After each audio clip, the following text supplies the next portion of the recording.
আসসালামু আলাইকুম এভরিওয়ান। আজকে আপনাদের মাঝে একটা ইন্টারেস্টিং ভিডিও নিয়ে আসলাম। আমাদের গ্রামে কিভাবে ধান কাটা হয়, এটা দীর্ঘ 3 থেকে 4 বছর যাবত আমাদের এলাকায় ঠিক এইভাবে ধান কাটতেছে। তবে আমাদের এলাকার যারা কাজ করতো ভাই, আমাদের এলাকায় কিন্তু কাজ করার লোক খুব কম পাওয়া যায়, কারণ আমাদের এলাকার একটু ছেলেপেলেরা একটু বড় হলেই কিন্তু বাহিরে ফাটিয়ে দেয়। ওনারা চাঁদপুরের বেশিরভাগ ছেলেরা, নোয়াখালী, চাঁদপুর এসব ডিস্ট্রিক্টের ছেলেরা বেশিরভাগ প্রবাসে থাকে, প্রবাসে জীবনযাপন করে, যার কারণে আমাদের এলাকায় কিন্তু কাজ করার লোক খুবই কম পাওয়া যায়।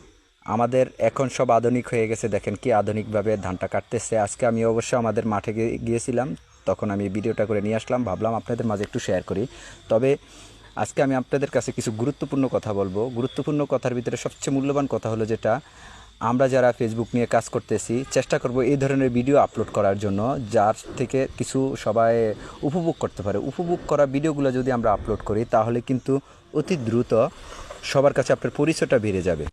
যত দ্রুত আপনি পরিচয় বাড়াতে পারবেন, অতি দ্রুত আপনার সফলতাটা পেয়ে যাবেন। আর আমরা ফেসবুক নিয়ে কাজ করি যারা, সবসময় চেষ্টা করব এমন কিছু আপডেট কিছু নিয়ে আসার জন্য, যাতে আমার অডিয়েন্সরা যারা আছে একই ধরনের ভিডিও বারে বারে দিয়ে অডিয়েন্সদেরকে বিরক্ত করবো না, চেষ্টা করব তাদের মন অর্জন করে তাদেরকে আকর্ষণীয় কিছু ভিডিও উপহার দেওয়ার জন্য।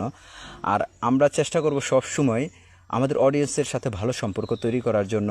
আর এই ধরনের যখন আমরা গ্রামের দৃশ্যগুলো তুলে ধরবো, অবশ্যই আমাদের দেশ ও দেশের বাইরে যে সকল ভাইরা আছেন অবশ্যই তারা কিন্তু খুবই এগুলো উপভোগ করে, কারণ ভাই দীর্ঘদিন বাবা মা ভাই বোন সবাইকে ছেড়ে যখন দূর দেশে থাকে, তখন গ্রামের দৃশ্যগুলো দেখলে ওনাদের মনে কিছুটা হলে শান্তি পায় সারাদিন পরিশ্রম করে আসার পরে। অবশ্য ভিডিওটাকে স্কিপ করে যাবেন না, শেষে কিন্তু আরও সুন্দর কিছু আকর্ষণীয় দৃশ্য আপনাদের মাঝে আমি তুলে ধরবো। এই ধরনের সুন্দর সুন্দর ভিডিও তুলে ধরার জন্য আমাকে আপনারা হেল্প করবেন। সবসময় আমার ভিডিওগুলো আপনারা দেখবেন, পুরো ভিডিওটা দেখবেন, পুরো ভিডিওটা দেখে একটা সুন্দর গঠনমূলক কমেন্ট করবেন। এর চেয়ে বেশি আর আপনাদের কাছে আমি কিছুই আশা করি না। আমাদের এলাকার যারাই আছেন, যারা এই ধরনের ভিডিওগুলো দেখেন, সবাইকে বলবো অবশ্য আমার পাশে একটু থাকবেন, যে এই ধরনের ভিডিও আমি যাতে আপনাদেরকে তুলে ধরতে পারি। আমাদের এলাকার ঐতিহ্যময় আরও কিছু ভিডিও আমি আপনাদের মাঝে তুলে ধরবো, সুন্দর সুন্দর দৃশ্যের কিছু ভিডিও আমি আপনাদের মাঝে সবসময় তুলে ধরতে চেষ্টা করব। প্রিয় ভাইরা, কিছুদিনের ভিতরে আমি আমাদের চাঁদপুরের ইলিশ নিয়ে কিছু ভিডিও আপনাদের মাঝে তুলে ধরবো।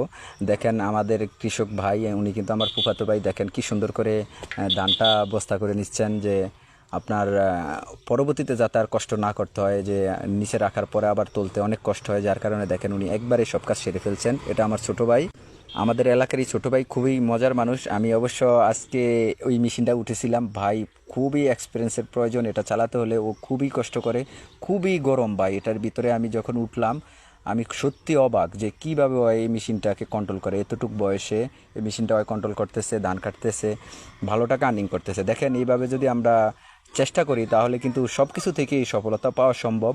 আজকে আমি উপভোগ করলাম, খুবই মজা লাগলো, সবাই সাথে শেয়ার করলাম ভিডিওটা। সবাই বেশি বেশি শেয়ার করে দিবেন, সবাইকে দেখার সুযোগ করে দিবেন।